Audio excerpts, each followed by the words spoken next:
Hi, everyone. Diana Rankin here. So glad to see you. And Piper is too. She's sitting beside her bed, which she often does. I don't know if it just gets too hot for her or what, but she's joining us as well today. We're always glad to see her. Okay. Well, my friends, I see our wonderful friend from down under Annika World. She says, greetings to all in the chat. Peace, love, and harmony to the world we live in. Thank you. And she has Christmas trees and smiley faces with hearts and a couple of Santa Clauses here, or snowmen, not Santa Clauses, snowmen here. Our question today is interesting. It's about love. And, you know, we often hear Phillip say, live in love, turn it into love. And it's like, what does that really mean? And how hard is that? Phillip's going to address that today.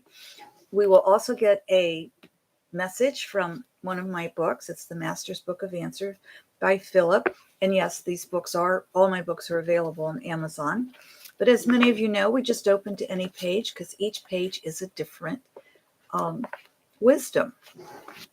So we'll get that at the end. Hello, Judith. She says, good afternoon, Diana. So good to see those of you who can come live. You kind of hold the energy for me. You know, I'm so used to standing in front of a live audience and haven't been able to do that for a few years because of the pandemic.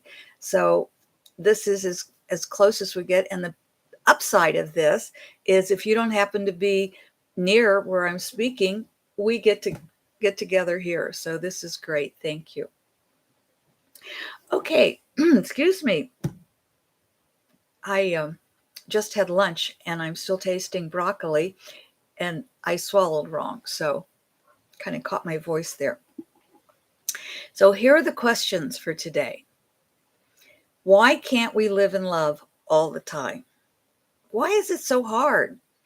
You know, when a friend catches me saying, you know, I want to say something mean or I'm feeling anxious or whatever, and a friend will look at me and say, wait a minute, you teach this stuff. Or some of the people who are studying with me will say, wait, you teach this stuff. How's come you're getting upset? And I'll say, because I'm human. And that's kind of what Phillip is saying here, but with a great deal more explanation. And I guess Piper decided she's ready to curl up here on her bed. Anyway, I'm excited today because after 3 days of heavy fog and misty rain and even almost snow, I saw the sun today. So that's exciting. But I did see that in Dublin, Ireland, it's snowing in Ireland and it was covering the ground. So our time's coming here in Ohio. I love Ireland, by the way, you know that. Wearing one of my sweaters from Ireland. Okay, here is what Phillip tells us about love. Yes, we always advise you to live in love. There are 2 aspects of human life that prevent doing so. Phillip says, yes, we always advise you to live in love. There are 2 aspects of human life that prevent doing so. Okay, tell us to live in love and then tell us why we have so much trouble doing it. Here we go. The first reason, it's very difficult and requires not only intent, but constantly guarding with awareness your thoughts and emotions.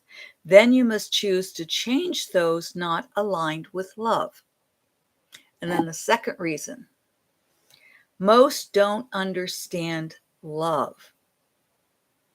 Too often, love is thought of in the romantic way as love and sexual attraction between 2 people. This can be a form of love.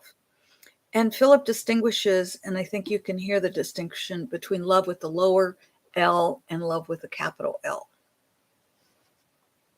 However, the love of which we speak is deeper and more universal. That would be the capital L.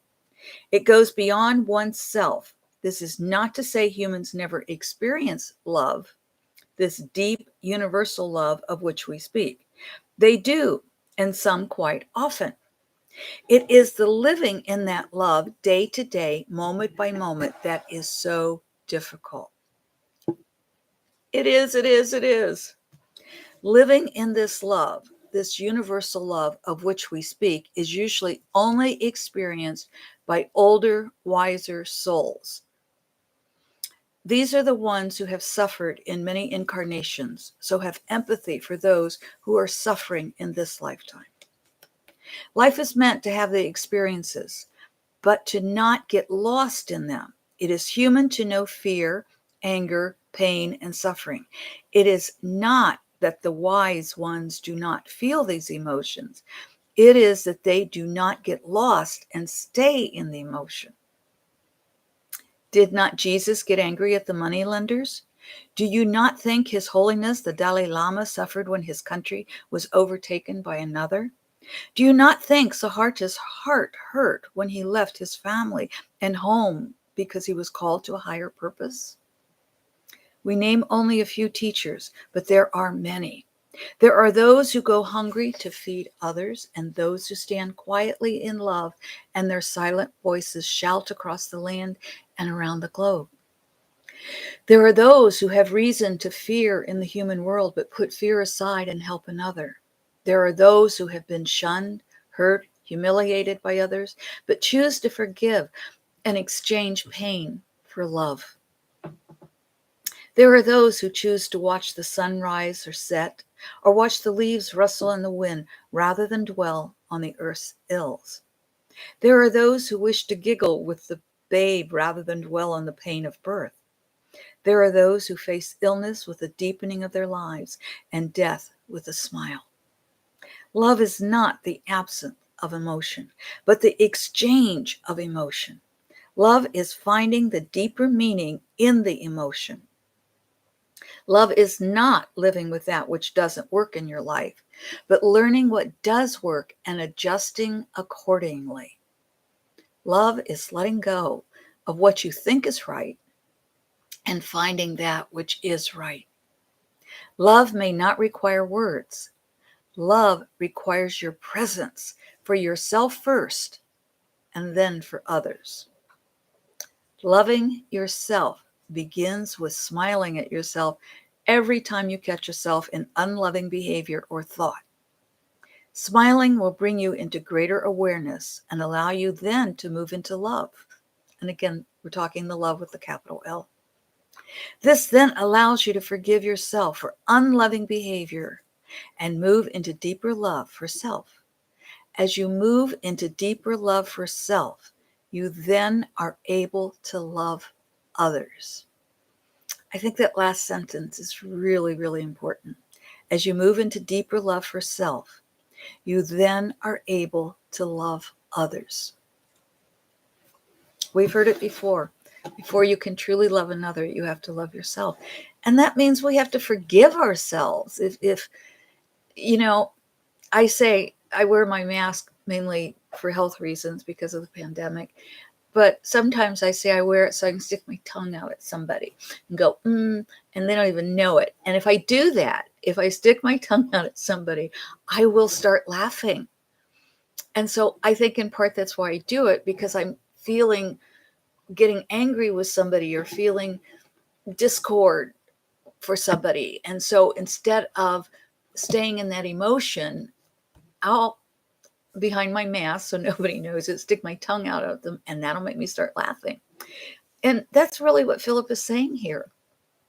Smile. And just the act of smiling will make you aware of what you're feeling and help you exchange it for something much kinder, help you exchange it for love.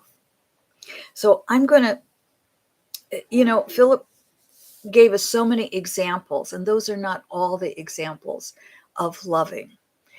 So I'm going to just take a moment and read this last part here, the last few paragraphs that kind of tell us how to do it.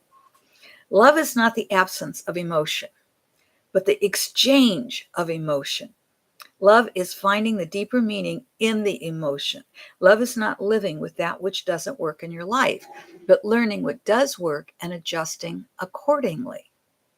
Love is letting go of what you think is right and finding that which is right. Love may not require words. Love requires your presence for yourself first, and then for others. Loving yourself begins with smiling at yourself every time you catch yourself in unloving behavior or thought. Smiling will bring you into greater awareness and allow you then to move into love. This then allows you to forgive yourself for unloving behavior and move into deeper love for self. As you move into deeper love for self, you then are able to love others. You know, my friend, you've heard me say it before. Studies show about 17 to 20% of the population is sensitive. So that means that there's a big part of the population that's not sensitive. And those of us who are in that 17 to 20%, those of us who are sensitive to the energy around us, it's a little bit harder, I think, to just go to the grocery store, for example, or to be around a lot of people. It's more difficult. I always say it's easier for me to stand in front of a group and speak than it is to be part of the group, because I'm not, the energy is coming at me with love when I'm speaking in front of a group. So, my friends, pay attention to what's going on in your life, because it's up to us to exchange those pains, those sufferings, those angers, those fears, to exchange them for love. That's how we learn to live in love. And I want to also add, and you've probably heard me say this before as well, if you look in the mirror and somebody looks back at you, you still have work to do. If you look in the mirror and nobody looks back, you're off to spirit world. I think we're still seeing someone look back at us. I know I am. I got work to do. Judith says, I am sending you love. Well, thank you. I accept that. I accept that. And so does Piper. And Lily, who's in the other room, she's sleeping too. All right. We send it right back. You know that, Judith. Here we go. If you heard left, no, I'm sorry. If you heard right, our intuition's in sync. If you heard left, then that's a message you need to listen to. So this is page 291, and it's on the right side. No one but you can be you. No one but you can be you. Oh, gosh, don't we wish we heard that when we were kids? That would have been helpful. No one but you can be you. You are wonderful. You are loving. You are beautiful. You are full of heart, just as you are. In all your imperfections, you are perfect. If you heard left, this is the message you need to listen to. An open hand can hold no weapon. An open hand can hold no weapon. And if we apply that to our message from Phillip today that answers the question, we simply remember that an open heart holds no fear. An open heart holds only love. I do say that there are times we need to pull the blind down over our heart, not to close our heart, but just to shield it a bit and protect it. So remember our message for the week. No one but you can be you. That's page 291.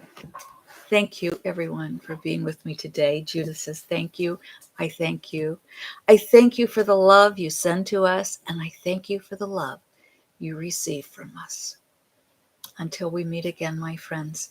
This is the month, by the way, this is the month of December. And so there are, if I recall, something like 25 holidays throughout history that have been celebrated this month. So whatever holiday you celebrate, may it be filled with love. Whatever days you have this month together with those you love, the four-legged ones and the two-legged ones, or the winged ones, or the ones in the water, whatever you do, may it be a month full of love. I love you, my friends. I love you. Thank you, Judith. Thank you, Anagala. Until we meet again, bye for now.